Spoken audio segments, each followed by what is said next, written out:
The Grand Nexus did not merely orbit its star, it dominated the void, a cathedral of alloy and ambition suspended in the eternal night. Its spires, glittering with the docking lights of 10,000 vessels, cast long, imperial shadows across the faces of captive moons. Within its heart, in a chamber vast enough to hold thunderstorms, the architects of galactic destiny convened. For 10 millennia, the galactic concordat had woven its will into the fabric of civilization. Its rule unchallenged, its supremacy a law as fundamental as gravity. They believed their power was eternal, carved into the bedrock of the cosmos itself. They were wrong. Like, subscribe, share, and comment below to join us on this epic journey. Your support fuels these stories. On this cycle, the air in the central amphitheatre thrummed with a palpable acidic tension. The representatives of 300 species were not merely present. They were coiled, a parliament of predators scenting blood in the sterile, recycled air. Holographic star maps flickered like captive ghosts, and the susurrus of 100 translated tongues formed a dissonant choir of outrage. At the epicenter stood Council Speaker Veroth, a being of living crystal, whose form fractured and prismed the chamber's light.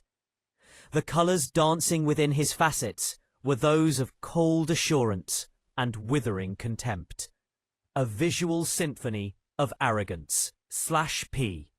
We gather, his voice echoed, synthesized into 100 harsh and sibilant languages, to excise a malignancy.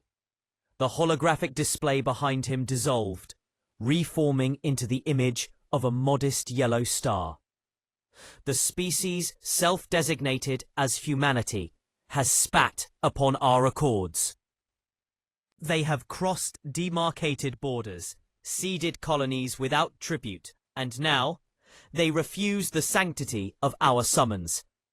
A wave of agreement, a cacophony of clicks, shrieks, and subsonic growls reverberated through the Tian stands. From among the warriors of the Corvan Empire, Admiral Thexor rose. He was a monument of scarred scale and corded muscle, a reptile who had conquered suns. His voice was the sound of continental plates grinding. They are infants, he rumbled, clutching sharpened stones in a galaxy of plasma beams. My lineage has served the Empire longer than their species has comprehended fire, yet they dare to look upon us without bowing. The memory of the human ambassador's steady gaze, devoid of proper deference, burned in his strategic mind. Next spoke the representative of the eldest minds, its words emanating from a containment suit that glowed with soft, trapped lightning. They are a paradox of rapid, cancerous growth. They do not request. They take. They do not integrate. They infest. 47 worlds in their local cluster now bear their biological signature. Left unchecked, they will metastasize. In the small, shadowed delegation box reserved for minor and petitioning species, Ambassador Lin Chen of Earth sat with the stillness of deep water. The insults washed over her, each one a carefully polished stone added to the foundation of her resolve. Her aide, a young man named Aris, trembled beside her.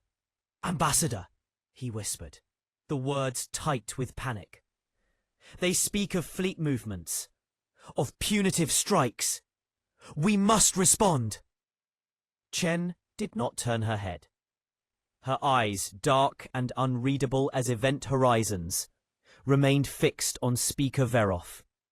"Silence, Aris," she murmured, the command soft yet absolute.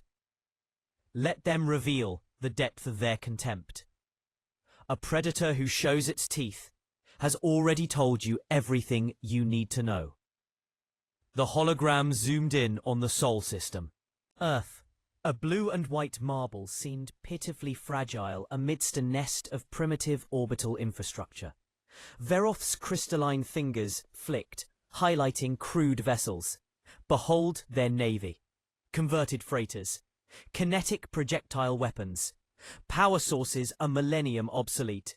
Their greatest warship would be a lifeboat aboard Admiral Thexor's flagship. Scornful harmonics trilled through the chamber. A scientific advisor added, "They still use chemical propulsion for sublight maneuvering.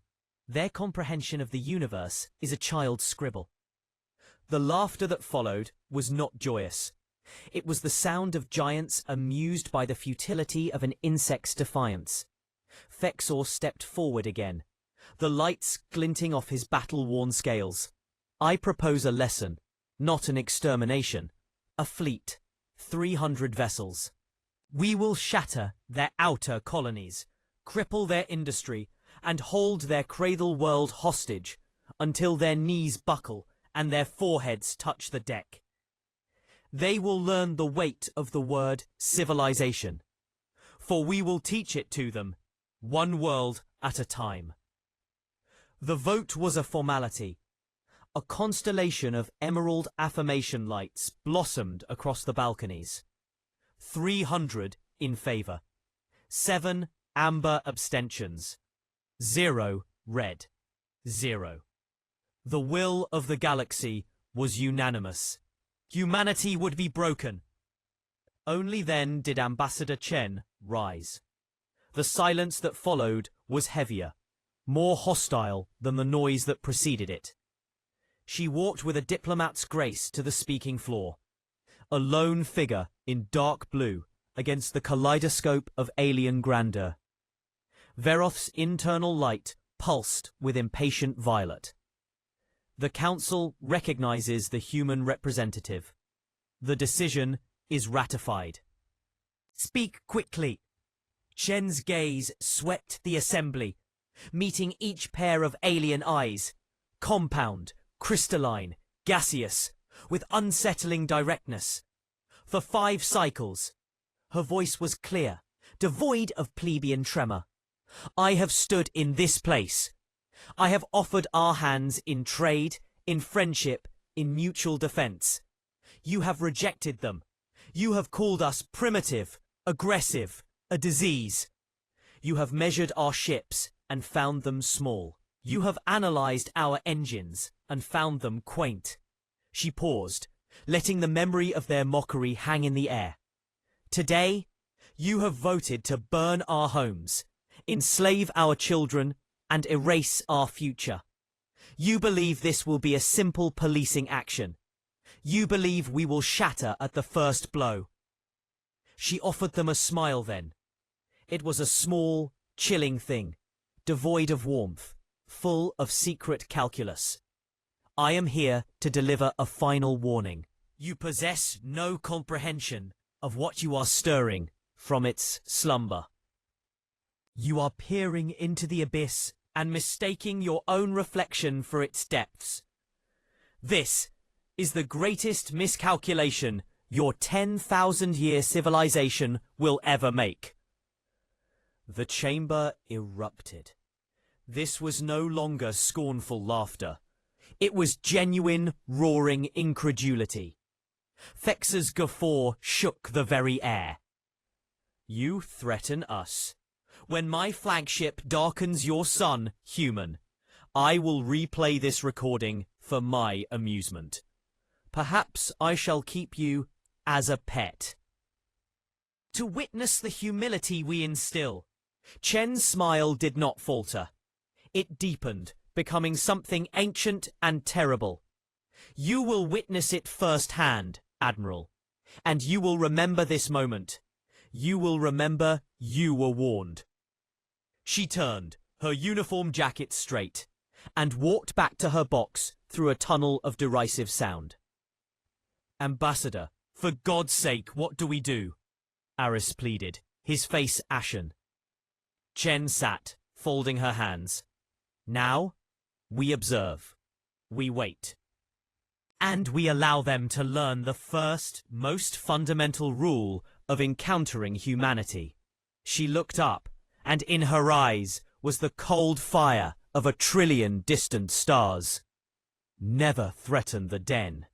As the council dissolved into self-congratulatory planning, as Thexor boomed orders for his armada to assemble at staging point Gamma, Chen retreated to a secure, soundproofed closet of an office deep within the Nexus. She activated a quantum-encrypted terminal. The screen resolved to the stark double-planet emblem of the United Earth Space Command. Authentication confirmed. A synthetic voice stated, "Execute protocol Midnight Sun," Chen said, her words crisp in the silence. "The bait has been taken. The fleet forms as predicted. 300 vessels, Corvan-led, staging at Gamma. Destination, Sol." A pause, then a woman's voice, sharp as a scalpel, and just as cold, replied, "Confirmed." Admiral Vasquez sends her compliments. The Ghost Fleet is in position. We await our guests. A true smile, fierce and proud, finally touched Chen's lips. Tell the Admiral to make it unforgettable. Let them see the consequence of their error. Let them understand in their very bones that we are not the prey in this story. The screen went dark. In the quiet, Aris and the other aides stared, utterly lost. Protocol Midnight Sun, Ghost Fleet, Aris breathed. Chen poured 3 fingers of aged Scotch whiskey. A liquid amber catching the low light. She raised the glass. Now we give them the spectacle they crave. They wanted to see humanity's true face. She took a sip, the fire of the drink mirroring the fire in her soul. They are about to discover it wears a battle mask, and it has been waiting in the dark for a very, very long time. Beyond the arrogant, bustling Nexus, in the lightless gulfs between stars where no council patrols ever ventured, 8 shapes of impossible density hung in perfect, silent ambush. Cloaked, undetectable, they were not ships as the galaxy understood them. They were expressions of a singular, relentless philosophy, forged in the hidden furnaces of human ingenuity, tempered by 3 centuries of paranoid preparation, and honed to a razor's edge by the unshakable belief that the universe, in the end, respects only strength. The trap was not merely set, it was gaping wide, and the proud hunters of the Galactic Council, singing their war hymns, flew straight into its waiting throat. Admiral Thexor stood on the command bridge of the dominant Fang, a title that tasted like truth on his forked tongue. Before him, spilling across the star-dusted blackness of staging point Gamma, was the assembled might of galactic decree. 300 warships, Corvan battle cruisers like carved mountains of dark alloy, Vithari skirmishers that shimmered with pent-up energy, Rexian carriers pregnant with swarms of attack craft, formed a perfect, terrifying constellation. Their formation was a geometric hymn to power, a display meant to paralyze will before a single shot was fired. The light from a distant nebula bled across their hulls, painting them in hues of promised violence. This was not a fleet, it was a statement, written in steel, and directed at the heart of a presumptuous primitive species. All vessels report battle-ready, Admiral, his tactical officer, Zekthar, announced. Pride, swelling his scaled chest. Navigation plots, locked. The human soul system awaits. Thexor felt the familiar, comfortable thrum of impending conquest. Yet, beneath the carapace of his certainty, a sliver of ice persisted. The memory of Ambassador Chen's eyes, that unsettling calm, that smile that spoke of hidden cards. Warriors know fear, he reminded himself. But they also know bluff. This is a bluff, spun from desperation. He crushed the doubt. Broadcast the final coordinates. We emerge at the system's edge. Let them see us coming from afar. Let the dread sink into their bones. And then we offer them the mercy of surrender. As the fleet's drives began their ominous, universe-warping charge, a priority hologram flickered to life. Speaker Verith, his crystalline form vibrating with anticipatory colors. Admiral Thexa, the Council watches. Be swift, be decisive. Grind their defiance to dust. But, the speaker added, his tone shifting to one of pragmatic economy, preserve infrastructure and biological stock where possible. A compliant workforce has its uses. It will be done, Speaker, Thexa intoned. Within 3 rotations, humanity will kneel. The hologram faded. The order was given. Space itself screamed in protest as it was folded, torn, and stitched back together in a silent, cosmic thunderclap. The Galactic Council's punitive fleet vanished from Gamma and rematerialized at the calculated periphery of the Sol system. Immediately, the bridge of the dominant Fang became a symphony of sterile reports. Passive scan initiated, system map populating, detecting orbital platforms, primitive, automated, no signatures of fleet mobilization, no significant power builds on the inner worlds. Thexa's vertical pupils narrowed. This was wrong.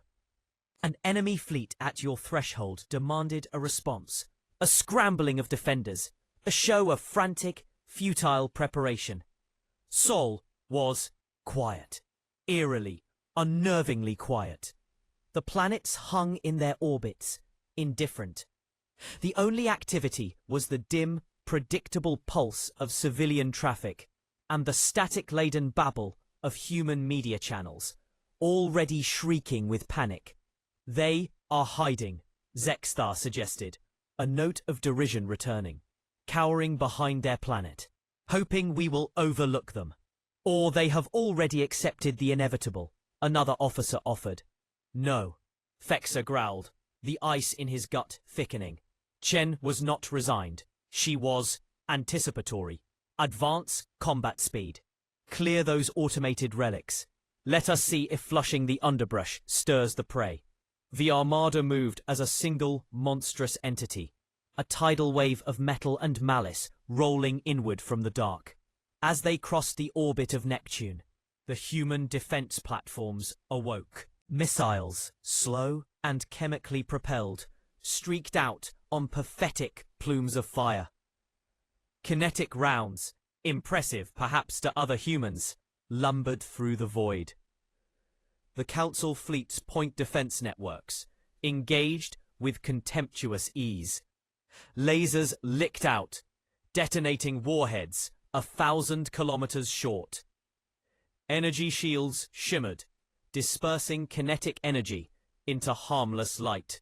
The platforms themselves were erased, pinpricks of silent flame that died almost as soon as they were born. All outer defenses neutralized, no damage sustained, the weapons officer reported, boredom in his voice. The fleet drank deeper into the system, past the silent giants, Uranus and Saturn. The silence stretched, becoming a tangible pressure on Thexor's nerves. Where were their ships? Where was their pride? This was not resistance. It was a void. Far above the ecliptic plane, where the light of the sun was a faint, forgotten memory, and the cold of the void was absolute, the hunters watched. The UESC reckoning hung in perfect cloaked stillness. At 2.8 kilometers from blade-like prow to hammerhead stern, It was a leviathan of a different breed. Its hull, sheathed in matte black composite that drank light and sensor pulses alike, was an angular study in predatory efficiency.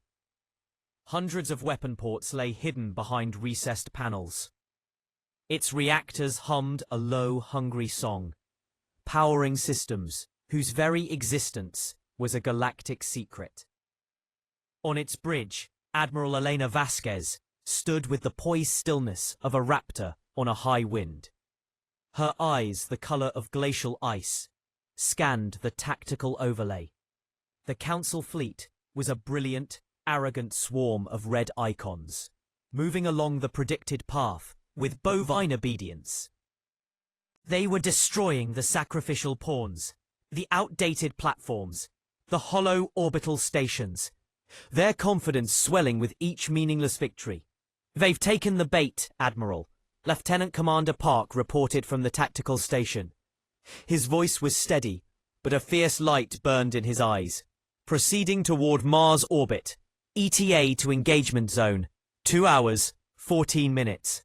"Of course they are," Vasquez murmured, her voice a low, smoky contrast to the sterile bridge tones. "They see the scarecrows in the field and think they've found the army." She turned her gaze to the faces arrayed on her command comms, the captains of the 7 other dreadnoughts of Ghost Fleet.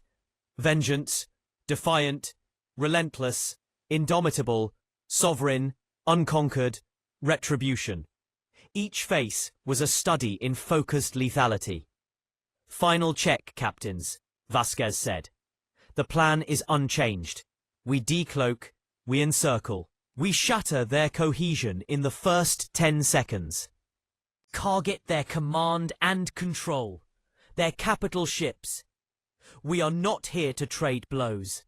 We are here to deliver a lesson so profound it will echo through their history." "And if they refuse to surrender, Admiral?" Captain Rodriguez of the Vengeance asked, his jaw set. Vasquez's expression did not change, but the temperature on the bridge seemed to drop. "Then we erase them. Every ship. We leave nothing but wreckage and tales to frighten their children. The message must be unambiguous. Approach human space with hostility, and you will not return." The channel closed. Vasquez's XO, Commander Sarah Chen, no relation to the ambassador, approached. "All systems optimal, Admiral. Cloak integrity at 100%. The Council sensors are painting empty space." Vasquez nodded, her eyes returning to the Red Swarm. "They have peacetime navies, Commander. They understand policing and pacification. They have forgotten the art of war. The art of survival." She spoke now for the benefit of her bridge crew, for the young officers like Park who needed to understand the bedrock upon which they stood. Humanity never forgot. Our cradle world was a crucible of conflict. We forged our instincts in millennia of blood and steel. We looked into the darkness between stars and saw not wonder, but a new battlefield. Every strategy, from Sun Tzu to orbital dynamics. Every sacrifice, from Thermopylae to the Titan colonies, is coded into these ships. We are not just crew. We are the living, sharpened point of human history. She turned, her gaze sweeping across her team. "Today, we remind the galaxy of a truth they have buried under eons of complacency. There is no peace without strength, no respect without fear, and no predator more dangerous than one who has fought for every breath." Back in the Council fleet, Thexor's unease was curdling into a cold, professional dread. They were passing Jupiter now. Mars, the rust-colored stepping stone to Earth, grew large in the main viewer. Still, the human fleet was a ghost. "Open a channel to Earth," Thexor commanded, claws tapping on his command chair.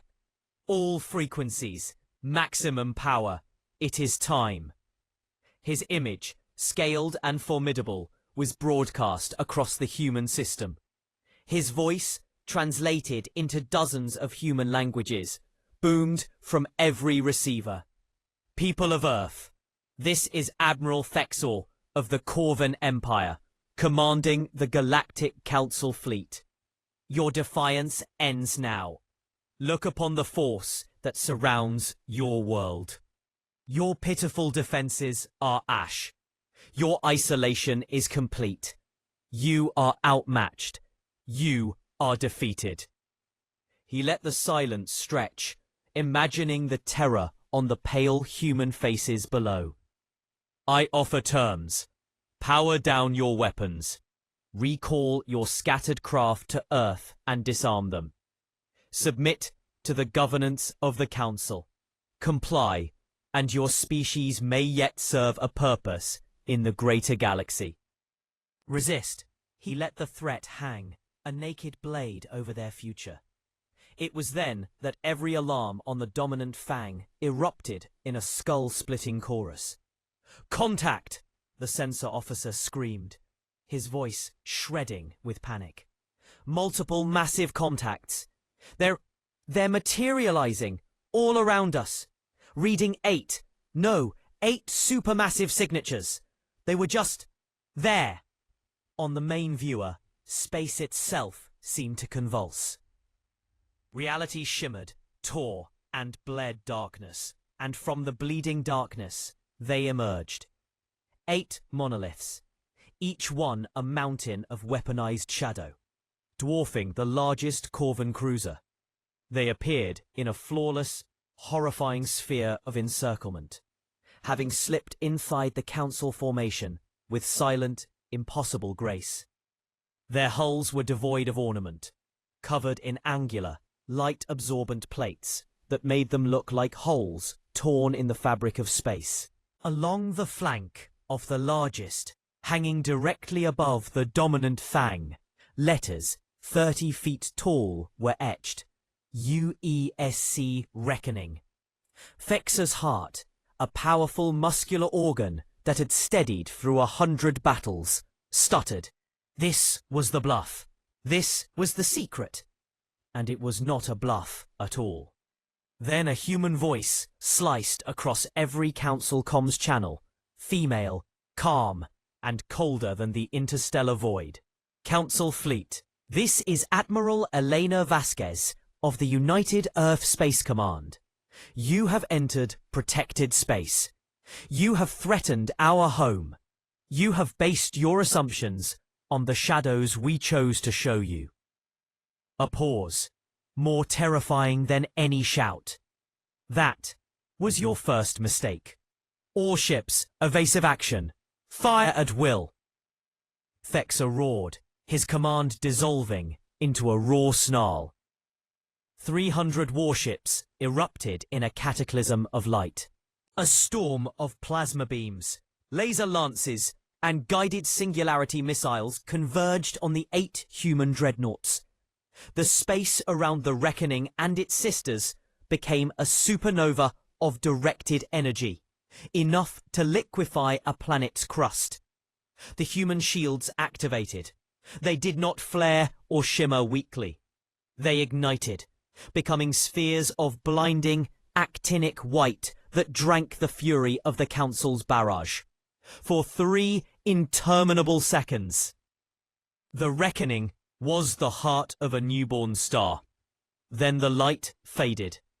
The ship was untouched. All 8 were untouched. Impossible, Zexthar whispered, the word a death rattle of their old reality. Your weapons are adequate, Vasquez's voice returned, a hint of clinical assessment in its tone. For a peacetime force, allow us to demonstrate the standard of a wartime one. The Reckoning fired. Its primary spinal-mounted railguns discharged. There was no bright energy beam, only a subtle distortion in space as hypersonic penetrators. Tungsten-depleted uranium nightmares, the size of ground cars, were accelerated to a fraction of light speed. They crossed the distance to a Vathari attack cruiser in an eye blink. The cruiser's shields flared a brilliant, pathetic blue for a millisecond before collapsing. The rounds struck. They did not explode. They punched through armor, decks, reactors, and hull again. Exiting the far side in a geyser of molten debris, the cruiser simply came apart, its structure unzipped by kinetic fury, before its containment failed in a final, silent sunburst. Then, hell itself was unleashed. The Vengeance fired its plasma lances, rivers of star core matter contained in magnetic bottles. They washed over 3 Corvan destroyers. Shields vaporized. Hulls ran like wax. Internal atmospheres flashed into incandescent gas. The Defiant launched quantum torpedoes. They struck a Rexian carrier. There was no conventional explosion. The target's port side simply ceased to exist at the subatomic level, converted into a flash of hard radiation that consumed the rest. The Relentless targeted clusters of ships with heavy ion cannons. Invisible streams of charged particles induced catastrophic electrical failures. Ships went dark, dead in space, their crews choking in freezing, irradiated tombs. In less than 5 minutes, the narrative of the galaxy was rewritten. This was not a battle. It was a dissection. The Council fleet, trained for showy, declarative warfare, scrambled in disarray, their formations dissolving into chaos. The human dreadnoughts moved with terrifying, graceful purpose. They herded the fleeing ships into overlapping kill zones, their firing solutions calculated with machinic precision. Each volley was economical, fatal. Thexor watched his tactical display bleed red icons of loss. 20 ships, 40, 60. His own dominant fang shuddered under a hammer blow impact. Alarms shrieked. The lights died, replaced by the hellish glow of emergency strobes. Direct hit to forward shields, down to 40%. Hull breach on decks 7 through 12. Return fire. Concentrate on the lead vessel, Thexor bellowed. But concentrating was impossible. The human ships were everywhere and nowhere, using the panicking Council vessels as blocking terrain. Another volley from the Reckoning smashed into his ship. A sound like the world ending tore through the hull. Shields failing. Reactor containment breach. We are losing primary power. Through the static and screams, Vasquez's voice returned, implacable. Admiral Thexor, your fleet is dying. Order a full surrender. Power down all weapons and drives. You have 10 seconds to comply. Continue hostilities, and I will burn every last ship of yours to atoms. Thexor stood amidst the ruin of his bridge, the ruin of his certainty. He saw the faces of his crew, young Corvans who had expected a parade, now staring at him with the wide-eyed terror of the slaughtered. He looked at his display. Over 100 ships gone. The mighty armada was a shattered, burning flock. Pride was ash in his mouth. Survival was a cold, hard lump in his gut.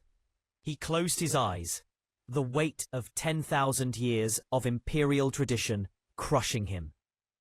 His claws, which had signed orders conquering worlds, now trembled. He opened a fleet-wide channel, and the word that had never passed his lips in 3 centuries of service emerged, broken and final. All Council vessels, ceasefire. Stand down. We surrender. The shooting stopped.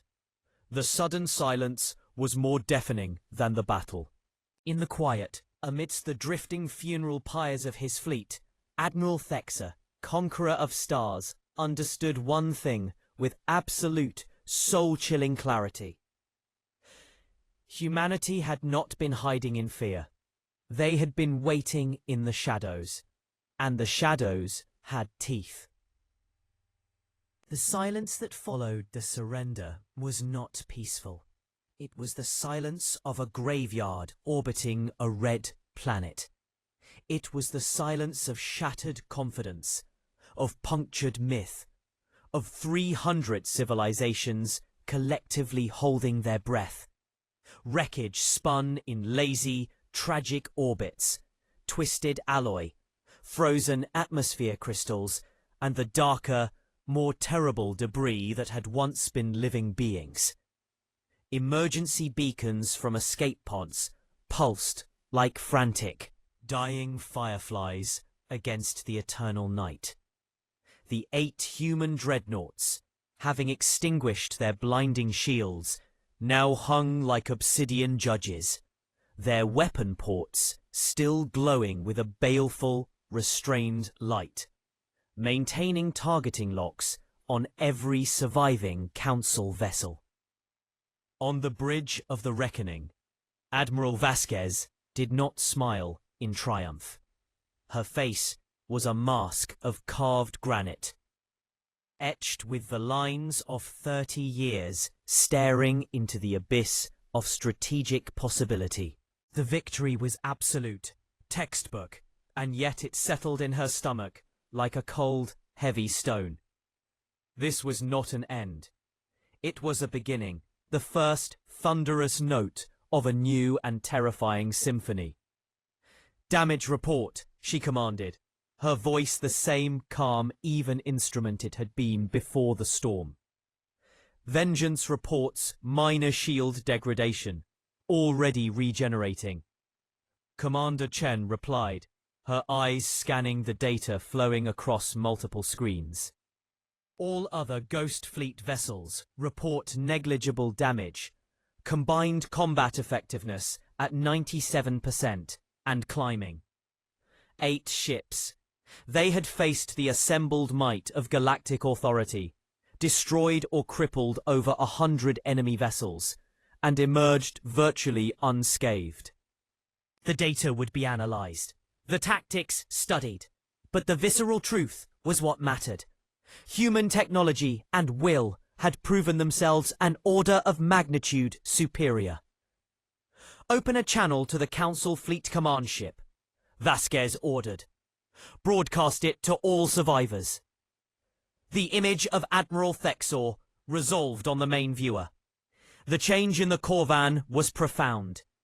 The imperial posture was gone, replaced by a shell-shocked slump. The fire in his reptilian eyes was extinguished, drowned in a sea of humiliation and dawning horror. Behind him, his bridge was a scene of controlled chaos, flickering lights, injured crew, the tangible stink of fear and defeat, even through the video feed. "Admiral Thexor," Vasquez began, her tone devoid of gloating, but brimming with unyielding authority. "You will issue orders for all surviving ships to hold position. You will not attempt repairs on weapon or drive systems. You will not launch additional escape pods beyond those already away. Any vessel that deviates will be neutralized. Is this understood?" Thexor's head dipped, a gesture of submission that was physically painful to witness. Understood. The word was ash. "A shuttle will be dispatched to your coordinates. You will board it, alone, and you will be brought to the reckoning. Your second will assume temporary command. Do not test my patience." The transmission cut. Vasquez turned to her XO. "Have the Marines prepare a reception detail. I want him in my conference room in 30 minutes. As the shuttle, a sleek, armored dagger, escorted by 2 dart-like human fighters, traversed the gulf between the crippled dominant Fang and the monolithic Reckoning. Thexor stared through the viewport. Up close, the human dreadnought was even more terrifying.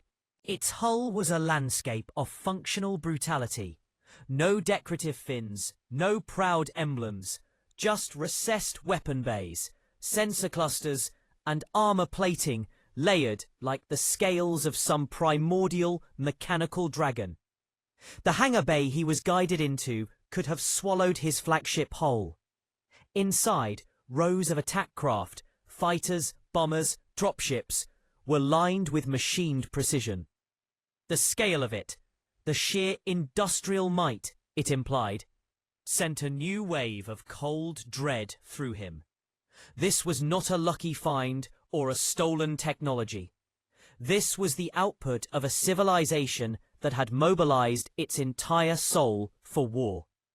The human marines who met him were encased in powered armor that made them resemble walking fortresses. Their movements were synchronized, efficient, their visored faces revealing nothing. They led him through corridors that hummed with purpose. He saw mixed-species crews working alongside humans, a Zenthari calibrating a plasma conduit, a Hickson running a diagnostic on a coolant line. They worked not as slaves or subordinates, but as integrated specialists. The concept was alien, unsettling. The Council's strength was in homogeneity, in the pure expression of a species trait. This human strength seemed to be in synthesis, in assimilation. He was ushered into a stark, circular conference room. A large table dominated the space, its surface a living tapestry of holographic displays. Tactical replays of the battle, damage assessments, real-time feeds of the cowed Council fleet. At the head stood Admiral Vasquez. She was smaller than he remembered from the broadcast, but her presence filled the room. She was not a creature of physical might, like a Corvan. She was a creature of will, condensed and weaponized. "Sit," she said, not as an invitation, but as an instruction. Fexa sat, the human chair awkward against his anatomy. "Do you know why you are here?" Vasquez asked, her glacial eyes fixed on him. "To be paraded as a trophy," Fexa rasped, the bitterness giving him a fleeting shadow of his old defiance. "No," she said, a flicker of something, not pity, but perhaps a distant cousin of it, in her eyes. "You are here to become a messenger. You are going to look upon the truth, and then you are going to carry that truth back to your masters." She waved a hand. The holographic displays coalesced into a single, seamless recording. It was the battle from the Reckoning's perspective, but annotated with human analysis. Fexa watched as his fleet moved into the Mars engagement zone, their formation perfect, their confidence a visible aura in the data stream. He saw the 8 human icons, invisible, positioned in a perfect sphere. He saw the prediction algorithms, the probability percentages for each of his commands, flickering at 98%, 99%, 100% accuracy. "We knew your fleet composition, your staging point, your jump coordinates, and your tactical doctrine before you even left the Grand Nexus," Vasquez stated, her voice clinical. "Your communications, your encryptions, they are adequate for keeping secrets from each other. To us, they are an open book, read aloud." The display changed. Now it showed orbital shipyards, not the primitive orbital docks they had observed around Earth, but colossal, ring-shaped foundries bigger than small moons. Within them, skeletal frameworks of dreadnoughts were being assembled by armies of drones and suited workers. Dozens of them. Then the view pulled back to show more yards and more. "What you face today," Vasquez continued, "was not our war fleet. It was our home defense squadron. 8 ships assigned to protect the Sol system. We have 47 dreadnoughts of this class currently deployed. We have 112 in various stages of construction. And we have the capacity to build them faster than you can possibly imagine. Another image. A massive, half-complete megastructure. A nest of girders and plasma forges against the void. Shipyard Amaga. Operational in 18 standard months. It will produce 5 capital ships simultaneously. There are 3 other facilities of comparable scale nearing completion. Thexor's mind reeled, trying to process the scale of the deception, the magnitude of the industrial beast that had been hidden in the galactic shadows. How was all he could manage, the word escaping like a dying breath.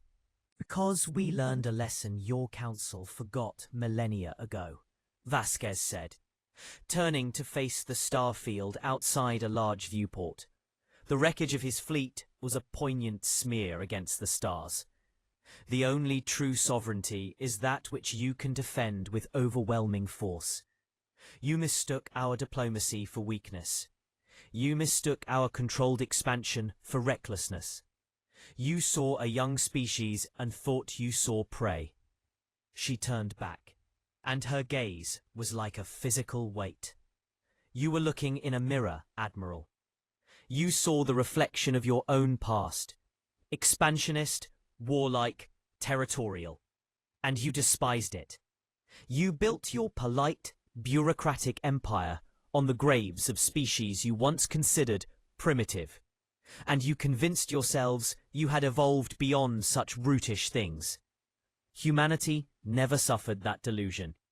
We embraced our nature. We refined it. We weaponized it. She activated a final hologram. It was a star map, vast and detailed.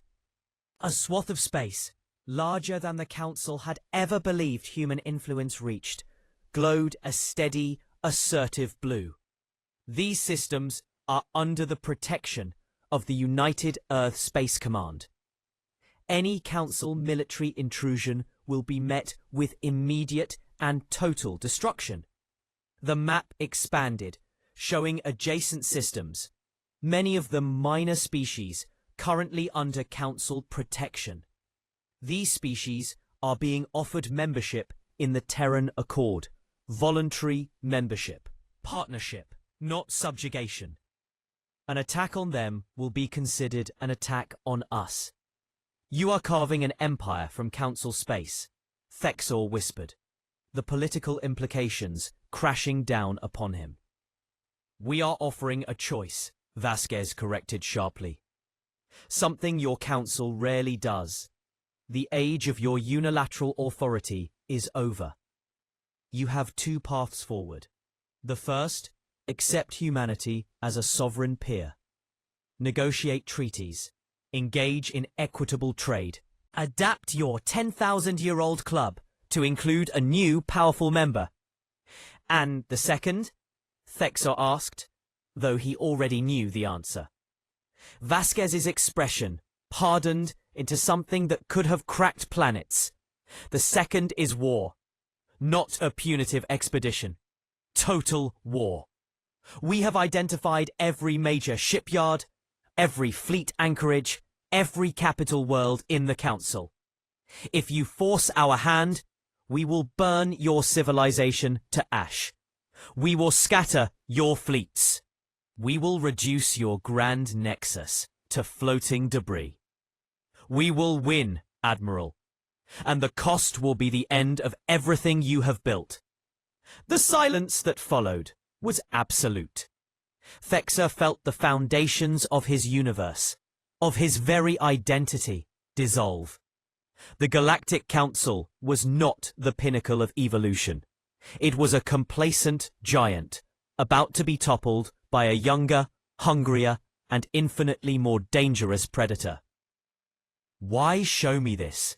He finally asked, his voice hollow.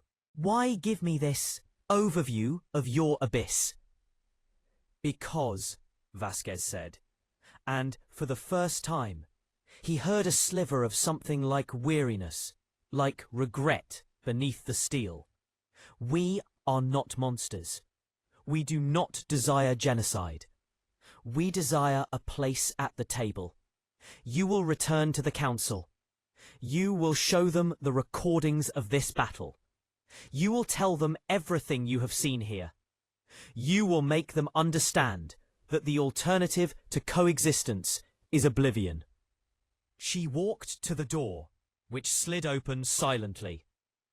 You have 3 days to effect minimal repairs for the journey home. Then you will leave this system.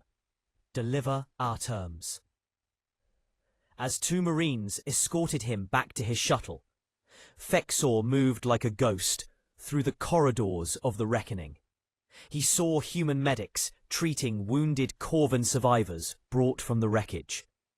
He saw a young human engineer explaining a system to a fascinated Vafari technician.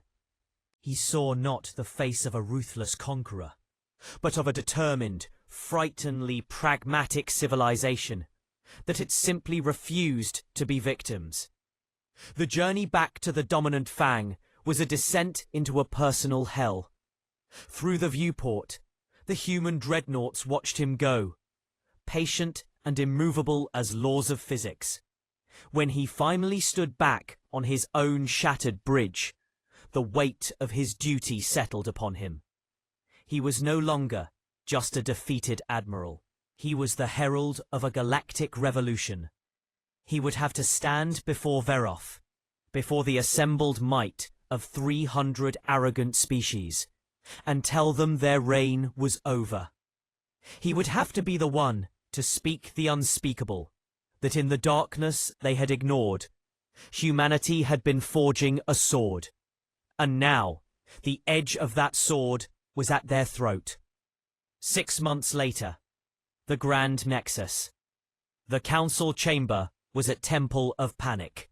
The elegant, orderly rows were gone, replaced by a swirling chaos of shouted accusations and frantic, hushed conspiracies. The holographic displays no longer showed serene trade routes or tribute schedules. They flickered with damage reports, defensive deployments, and the terrifying, ubiquitous blue haze of expanding human influence. Speaker Veroth stood at the central podium, his crystalline form flickering with erratic, stressed colours, muddy browns of fear, sickly yellows of anxiety. The news from the frontier was a relentless tide of disaster. The Corvan Empire's attempted revenge strike at Nova Terra had been dismantled in minutes by a single human dreadnought, the Defiant. The recording had spread, a viral poison to council morale. Species were defecting to the Terran Accord weekly, lured by promises of equality and protection, repulsed by the council's suddenly exposed impotence. Order! Veroth's amplified voice finally cut through the din, a brittle sound. We must have a consensus. Grand Admiral Kexthor, your assessment. The ancient Corvan Supreme Commander rose. He looked every one of his centuries, his scales dull, his posture heavy with the weight of unavoidable truth. The tactical analysis is irrefutable. In direct military conflict with humanity, our forces are obsolete. Their technology is superior. Their industrial capacity is overwhelming. Their understanding of warfare is primal and absolute. They have been preparing for this for centuries, while we debated protocol and polished our trophies. A Vafari war leader erupted in a flash of furious crimson light. We outnumber them. We must rally every ship from every member, drown them in numbers, and be slaughtered in detail. Kexthor fired back, his voice a dry rasp. They do not fight fair. They fight to win. They have built a military designed for one purpose: to annihilate peer competitors. We are not peers, we are targets. Into this maelstrom, Ambassador Lin Chen walked. She no longer approached from the minor species box. She walked directly to the main floor. Her dark blue uniform, a splash of solemn authority in the cacophony of color. The chamber fell silent, this time not with contempt, but with a fearful, grudging attention. "The Galactic Council," Veroth announced, the words tasting of ashes, "recognizes the representative of Earth." Chen did not smile. She regarded them all, the once mighty now brought low by their own hubris. "You stand at a precipice," she began, her voice carrying without need for amplification. "For 10,000 years, you ruled through tradition and fear. You believed your power was destiny. Humanity has shown you it was merely habit." She activated a hologram. The same map Vasquez had shown Fexor. The blue territory of human space, now larger, dotted with the green sigils of Accord members. 43 species have now joined the Terran Accord. They came not at the point of a gun, but in search of a hand offered in partnership, not a boot demanding submission. "You are dismantling our civilization," a representative shrieked. "No," Chen said, her tone final. "Your civilization is dismantling itself. It was built on a lie, the lie of your inherent superiority. Humanity has exposed that lie. The question before you is not how to destroy us. It is whether you have the wisdom to survive beside us." The debate that followed was the death rattle of an era. It lasted for days. Some screamed for a glorious final war. Others pleaded for isolation. But slowly, painfully, the hard kernel of reality took root. The galaxy had changed. The Predator had arrived, and it was offering a choice between a seat at its table or being on the menu. 1 month later, the Treaty of Geneva was signed on Earth. Speaker Veroth himself stood in the old Hall of Nations, a place where humans had ended their own internecine wars, and put his crystalline signature alongside the handwritten one of the Earth President. It was a staggering, symbolic defeat.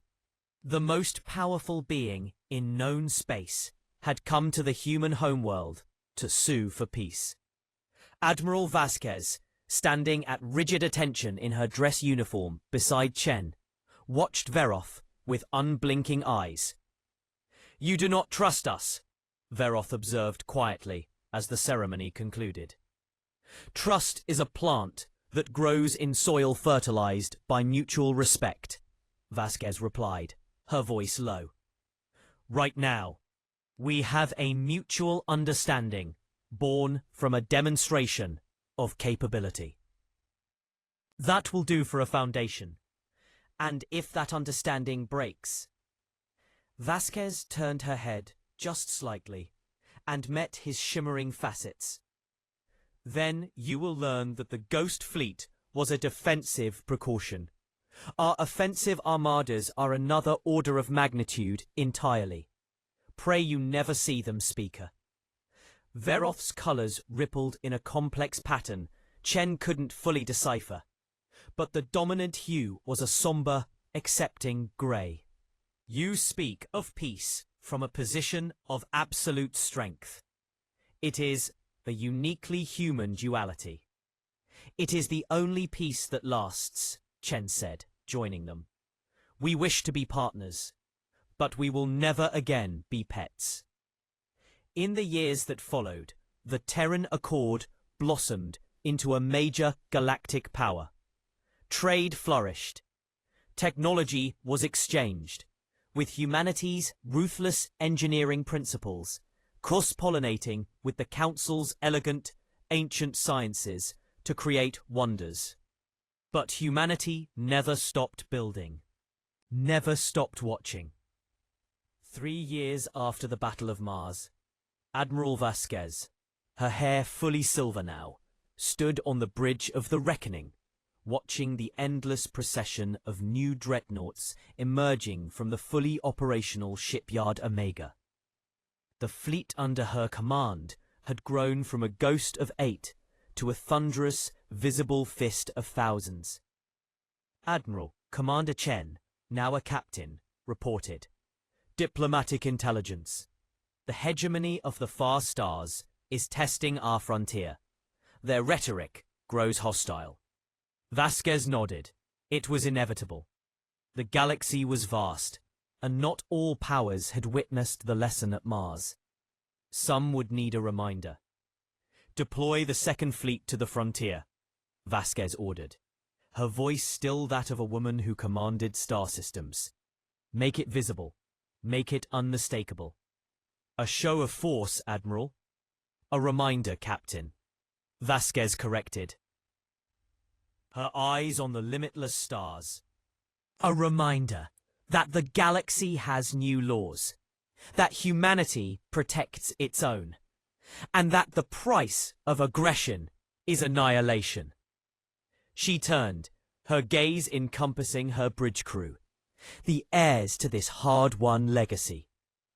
"We are not conquerors, but we are guardians. And we will remind anyone who forgets that the quietest predators are often the deadliest." Far below, on Earth, children played under a sun no longer shadowed by fear. They looked up at the night sky, not with trepidation, but with wonder, knowing human ships sailed those dark seas, keeping the peace their ancestors had bought with cunning, courage, and a willingness to embrace their own fierce, protective nature. In the council chambers, Ambassador Chen took her permanent seat among the representatives of the galaxy. The council remained, but its soul was altered. It was no longer a monopolist of power, but a forum for balance. A balance forever tilted by the presence of a species that had looked into the void and answered its challenge not with submission, but with a forged steel smile. Humanity had not sought to rule the galaxy. It had simply demanded the galaxy make room, and the galaxy, having seen the alternative, had wisely, fearfully agreed.